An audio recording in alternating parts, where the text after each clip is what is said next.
नमस्कार, मैं मेघा हिंदुस्तानी स्वागत करती हूँ आपका माटी के लाल पर।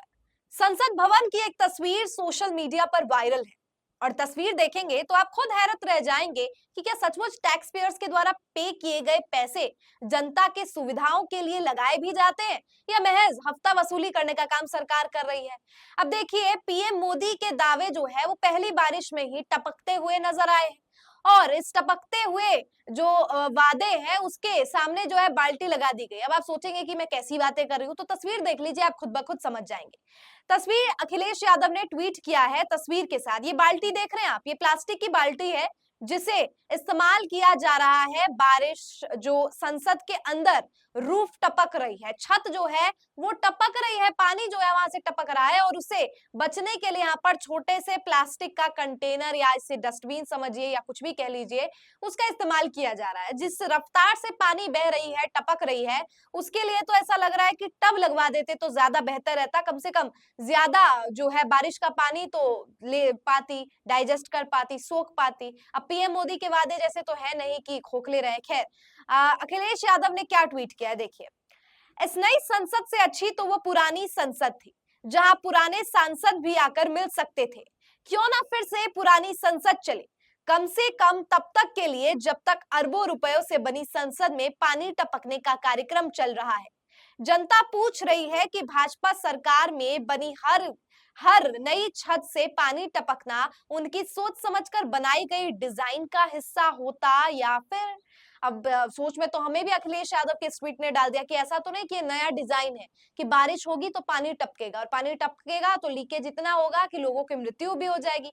लेकिन इस नए डिजाइन की वजह से अगर सचमुच ये डिजाइन है, लोगों की जान इससे जा रही है, तो क्या सरकार को ये मालूम भी है या सचमुच जैसा सब लोग कह रहे हैं सच्चाई यही है कि हफ्ता वसूली सरकार कर रही है।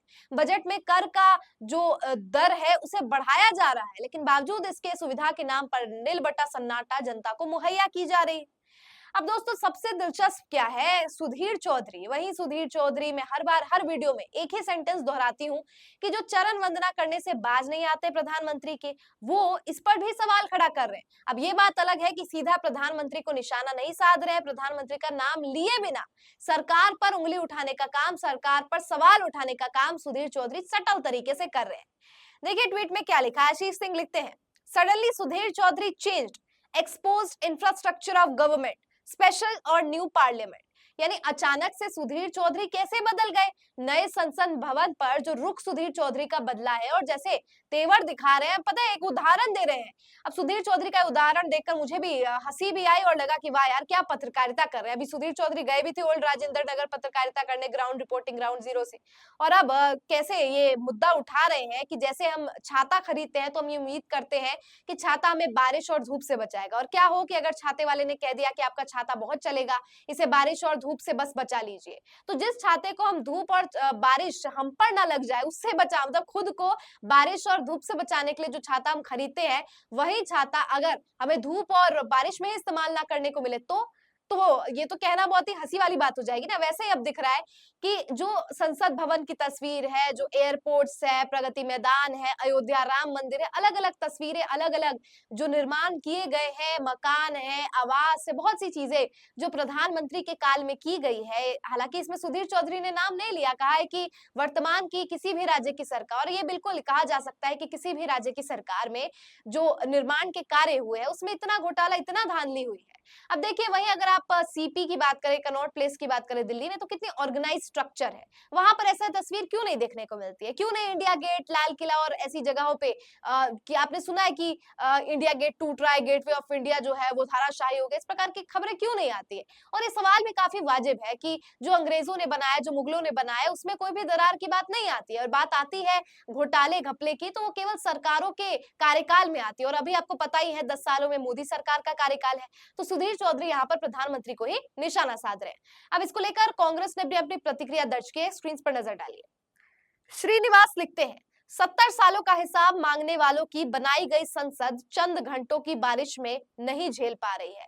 मतलब जो लोग 70 साल का हिसाब मांगते हैं, पूछते हैं नेहरू के बारे में, गांधी के बारे में, फिर पूछते हैं राजीव गांधी, इंदिरा गांधी, तमाम चीजें राहुल गांधी से पूछी जाती है।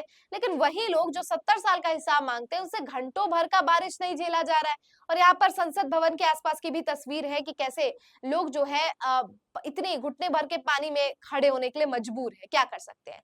समाजवादी पार्टी ने लिखा है, भाजपा सरकार में नेता इंजीनियरिंग बन जाते हैं, इंजीनियरों को निर्देश देना शुरू कर देते हैं, काम में दखल अंदाजी और आर्किटेक्चर में दखल देते हैं, जिसका परिणाम सामने है।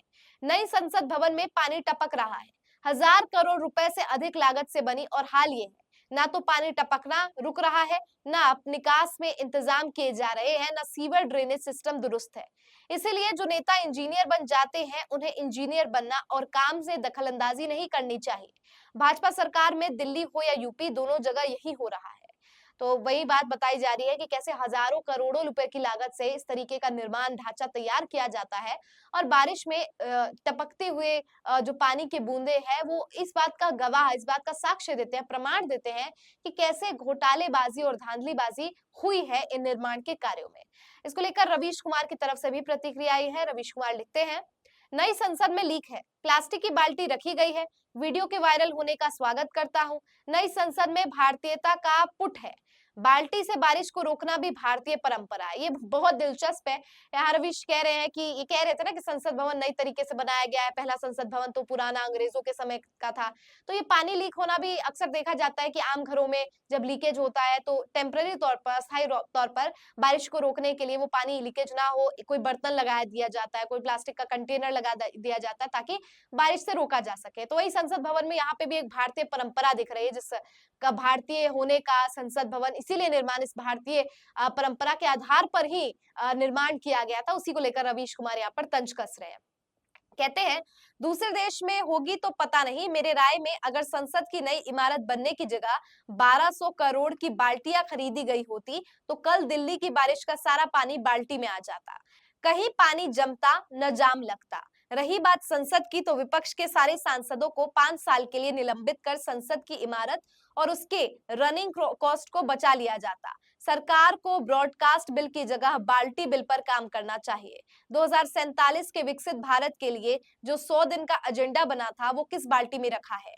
Toba Tek Singh reporting live sir for अगड़म बगड़म चौपाल वॉटेवर। यहाँ पे एक तंज किया गया है, व्यंग कसा गया है रवीश द्वारा, और रवीश ने यहाँ पर बात बताई है बकायदा कि कैसे अगर आप बाल्टी बिल ले आते और सारा जो पानी जमा, तो यहाँ पे दो तंज है। एक तो ये कि कैसे दिल्ली में पानी का जमाव हो रहा है, ओल्ड राजेंद्र नगर में बच्चे जो है विवश है कि वो इतनी भर पानी में जाए, लखनऊ से छेड़खानी की तस्वीर आती है। मतलब हर जगह यूपी से लेकर दिल्ली तक यही बुरा हाल है, और इसको डबल इंजन सरकार इसको कोई महत्व ही नहीं दे रही है, और इस पर कोई अंकुश लगाने के लिए कोई कदम ही नहीं उठाए जा रहे। तो ये सबसे ज्यादा जो है दोस्तों आज का विस्मय करने वाला और सोचने वाली बात है कि जिस संसद भवन में, जिन निर्माण कार्यों में करोड़ों अरबों की लागत लगती है, आखिर उसका परिणाम इस तरीके से क्यों देखने को मिलता है। और क्या लगता है आपको संसद भवन की इस नई तस्वीर पर, आपकी क्या राय है, कमेंट सेक्शन में बताइए। फिलहाल मुझे दीजिए इजाजत और देखते रहिए माटी के लाल। धन्यवाद।